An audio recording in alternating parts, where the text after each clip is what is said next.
You're looking at all that's left after a 5-alarm fire tore through the Blair house in Huntington late last night. Crews were on scene for more than 14 hours working to extinguish the flames. More than 50 people are now homeless.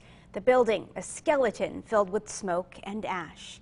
Good evening to you and thank you for joining us. I'm Amanda Kenny. That blaze began just before midnight, started in Huntington Motors before spreading to the house. 50 crews and 200 volunteers flocked to the 600 block of Penn Street to help. 59 residents lived in the building and had to be evacuated.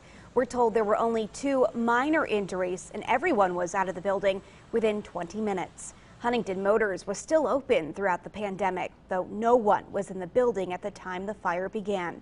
We have live team coverage for you tonight. Our Amanda Lee has more on the many first responders and their efforts amid COVID-19. But first, Evan Hinckley spoke with some of those residents now in need of a place to stay. Evan, certainly a heartbreaking scene in already difficult times. Yes, indeed, Amanda, certainly is, with nearly 60 folks displaced by this fire, nearly all of them being elderly, certainly being felt by the community here. This after, as you can clearly see here, fire consumed the Blair building apartment complex last night into today. Actually, if you take a look here right now, you can see there's been some small flames that have returned to the scene right now. Firefighters say they're not too concerned about it, but are monitoring what's going on right now. Now, as for the folks who were inside, none of them were injured, but they all saw many of their prized belongings go up in flames because of this fire.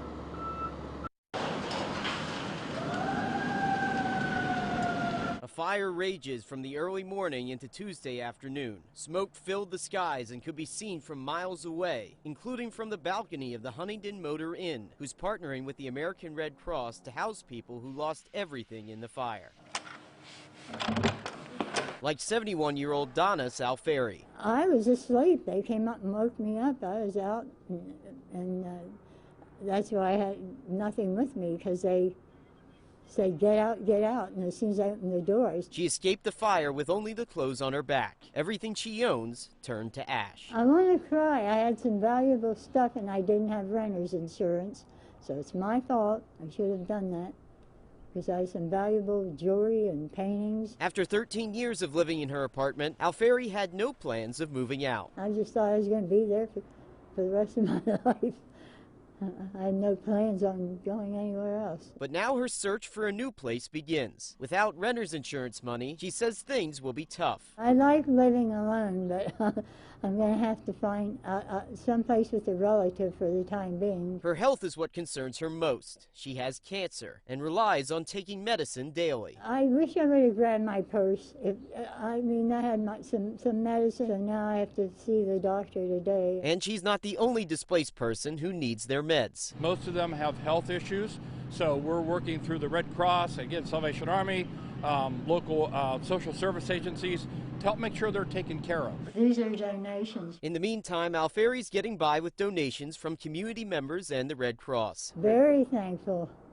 I don't know what I'd do. She'll have 2 nights at her motel before needing to find friends or family to stay with. And Alferi says that she's lucky to have family in the Center County area she'll be staying with. Now back here to the scene of the fire. Currently right now, the State Police Fire Marshal is investigating to see what caused it. They have not given us any word on that yet. But one additional note, flying high above right now is a drone that's actually they're using as part of their investigation to see what sparked this fire. Amanda? All right, Evan, thank you. Great to see a fast response from the community. Also a fast response from first responders. Amanda Lee joins us with more on how crews are fighting to put out this blaze. So Amanda, how did firefighters manage this huge effort? Amanda, as we said, it took more than 50 crews from 5 different counties to put out this fire, and still it was kind of tough to accomplish. For many firefighters, this will be the largest they face possibly for their career, and it's in unprecedented times. We spoke to leaders of these first responders about the difficulties they faced, including calling in extra volunteers to help practice COVID-19 safety precautions. Very stressful.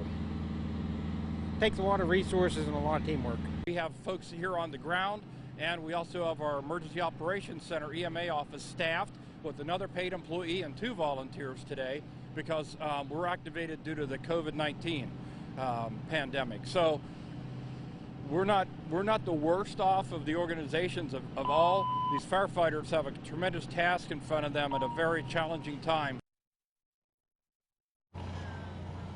He said it was difficult to practice COVID-19 safety guidelines, but they still tried to social distance and they provided masks for residents. Now, WTAJ was the first to report on this fire, and we'll continue to bring you the latest information right here and on our website. We are centralpa.com.